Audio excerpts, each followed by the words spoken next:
Friends, ये BARC skill test जो कि NSTI मुंबई में हुआ था, BARC Bhabha atomic research centre, इसका जो प्रैक्टिकल हुआ था मुंबई में हुआ था as a instrument technician post के लिए। इसमें हमने बातचीत करके जो है आप लोगों के लिए जो जो क्वेश्चन पूछा गया था उसको हमने प्रिपेयर किया है।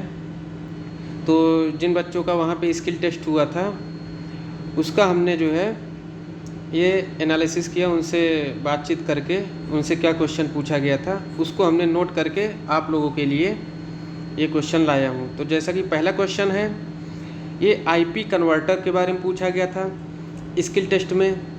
वहाँ पे कुछ टीम थी, 4-5 टीम थी, जो कि आपको जो है बोला गया था कि जो कुछ भी है आपको चाहिए, एक क्वेश्चन पेपर दे दिया गया था जिसमें कि 3 क्वेश्चन को अटैम्प्ट करना था। और जैसा कि पहला क्वेश्चन आपको मिल गया है, हमने देखे इसके बारे में थोड़ा थोड़ा ही लिखा है क्योंकि मुझे पूरा तो क्वेश्चन पेपर मिल नहीं पाया।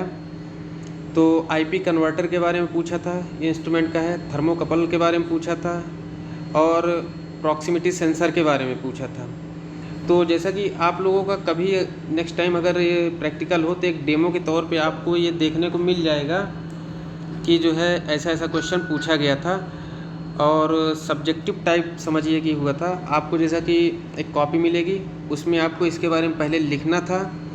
इसके बाद लिखने के बाद आपको क्या क्या कंपोनेंट चाहिए, उस कंपोनेंट को आपको जो है उनसे मांगना था कि सर जैसे कि हमारा IP कन्वर्टर का है तो आपको IP मांगना था उनसे, ठीक है। इसके बाद प्रैक्टिकल डेमो करके जो है आपको दिखाना था।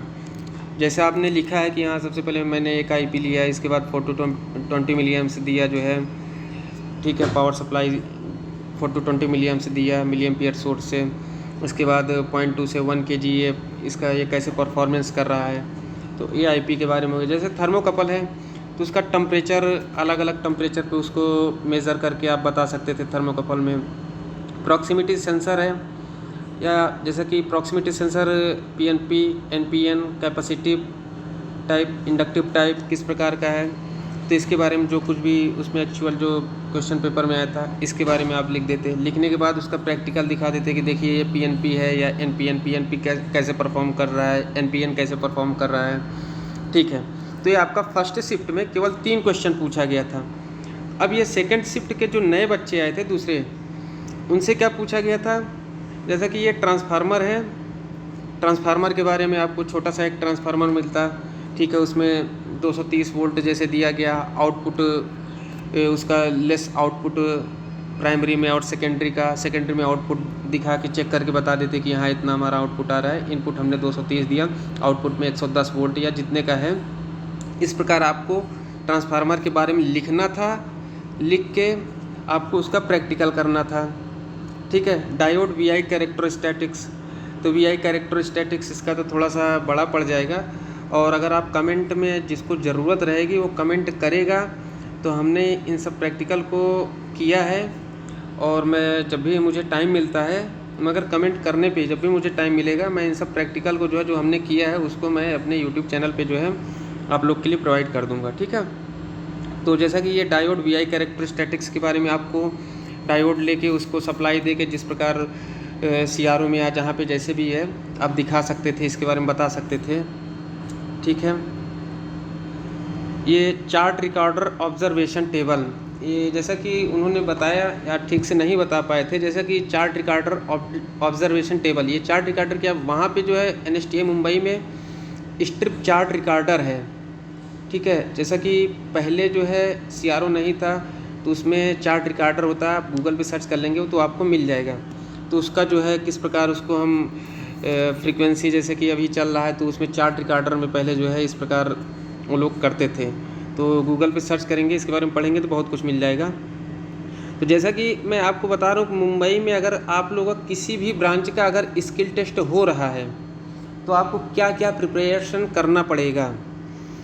वहाँ पे मैं आपको सबसे पहले जितने भी कंपोनेंट है उसके बारे में बता दे रहा हूँ जो कि मेरे टाइम पे वहाँ पे था, ठीक है।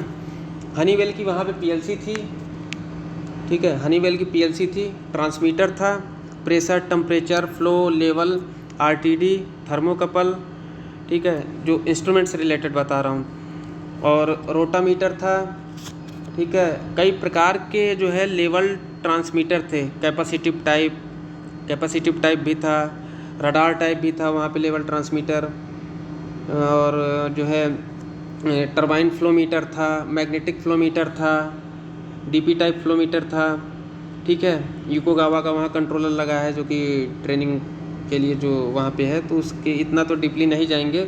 वहाँ पे एक इंस्ट्रूमेंट जो है वो मैं बता रहा हूँ कि इन फ्यूचर अगर आपका कोई भी स्किल टेस्ट वहाँ पे होता है तो आपको ये सब प्रिपरेशन करना पड़ेगा, ठीक है, क्योंकि आपसे कुछ भी पूछा जा सकता है। इस बार आपका चलिए इतना पूछा है, या अदर शिफ्ट में और कुछ प्रैक्टिकल पूछा होगा, वो तो ज़्यादा जानकारी नहीं मिल पाई है, बट जहाँ तक मुझे इतना पता चला कि हाँ ये पूछा गया था, तो उसके बारे में मैंने आपको जानकारी दिया हूँ, ठीक है। और इंस्ट्रूमेंट के बारे में मैं बता रहा हूँ आपको। इलेक्ट्रॉनिक्स कंपोनेंट में मान लो कि वहाँ पे आईसी भी है, कई सारी आईसी है, जैसे टाइमर आईसी 555 है, एम्पलीफायर का बना देंगे, ट्रांजिस्टर है, डायोड है, रजिस्टेंस है। इन सब के बारे में जितनी जानकारी अधिक से अधिक लेनी हो आप ले सकते हैं, ठीक है। तो रजिस्टर है, डायोड, कैपेसिटर है, तो मान लीजिए एम्पलीफायर की सर्किट बनवा सकते हैं, ऑपरेशन एम्पलीफायर, ठीक है। जैसा लेवल वैसा प्रैक्टिकल होगा, ठीक है। तो इस प्रकार जो है वहाँ पे ब्रेड बोर्ड में मल्टीमीटर चलाना तो आपको आना चाहिए। मेरा ऑलरेडी मल्टीमीटर कैसे चलाते हैं इसका ऑलरेडी वीडियो मैंने बनाया है, ट्रांसफार्मर पे, जैसा कि ये सब वहाँ पे सब कुछ 99% वहाँ पे सभी कंपोनेंट मिल जाएंगे प्रैक्टिकल से रिलेटेड, इसलिए आपको वेल प्रिपेयर होके वहाँ पे जाना पड़ सकता है, ठीक है। तो इस प्रकार आप जो है इसको प्रिपरेशन इसकी कर सकते हैं, इलेक्ट्रॉनिक्स से रिलेटेड भी, इंस्ट्रूमेंट से रिलेटेड भी आपको ये सब प्रैक्टिकल करना पड़ सकता है। वहाँ पे आईपी कन्वर्टर है, बट पुराने ज़माने का है, बहुत बहुत पुराने टाइम में जो यूज़ होता था, और अभी जो है लेटेस्ट आ गया है, कई सारे आईपी कन्वर्टर आ गए हैं, स्मार्ट आईपी भी आ गया, करेंट टू प्रेशर जो कि 420 देते हैं, तो 0.2 से 1 आउटपुट निकलता है, 1.5 इनपुट प्रेशर देते हैं। इन सब का मैंने प्रैक्टिकल किया है, तो इस प्रकार आप प्रिपरेशन कर सकते हैं। और हाँ, आप लोगों को एक जानकारी मैं और देना चाहता हूँ, जैसा कि मैं अभी इंडस्ट्री में हूँ, तो इंडस्ट्रियल से रिलेटेड जितना भी प्रैक्टिकल होता है, देखो इंस्ट्रूमेंट में बहुत कम जॉब आती है, कम जॉब होने के कारण सबको गवर्नमेंट जॉब तो मिल नहीं सकती, तो प्राइवेट जॉब जैसे कि करना है तो फ्रेशर के लिए कहीं भी वो पहले एंट्री करें, ठीक है। किसी भी प्राइवेट इंडस्ट्री में एज अप्रेंटिस के तौर पे भी एंट्री कर सकते हैं, क्योंकि फ्रेशर को कोई नहीं रखता, ठीक है। और एक्सपीरियंस होने पे आप मुझे कमेंट कर सकते हैं, मेरे चैनल के माध्यम से कमेंट करिएगा। अगर आपका एक्सपीरियंस उस लायक होगा, नॉलेज होगा, तो हम आपको जहाँ कहीं भी वैकेंसी रहेगी वहाँ पे हम लिंक लगा के आपको जो है जॉब दिलवा सकते हैं, ठीक है। बट आप पहले उसके बारे में अच्छे से जान लेना, इसके बाद ही फ्रेशर लोग कृपया कॉल ना करें, कमेंट ना करें, पहले वो सीख ले काम, इसके बाद जो है वो कमेंट करें कि हाँ सर हमारा 2 साल 3 साल 4 साल का एक्सपीरियंस हो गया है। इसके बाद बहुत अच्छी से अच्छी अपॉर्चुनिटी इंस्ट्रूमेंट में मिलता है। अभी इंस्ट्रूमेंट में बहुत कम बच्चे मिलते हैं जो कि बहुत अच्छा उनको स्किल हो तो वही होते हैं, ठीक है। इंस्ट्रूमेंट से रिलेटेड जॉब कहाँ कहाँ में मिल जाती है इसके बारे में मैं आपको नेक्स्ट वीडियो में बताऊँगा। तो आज का वीडियो यहीं ख़त्म करते हैं, नेक्स्ट वीडियो में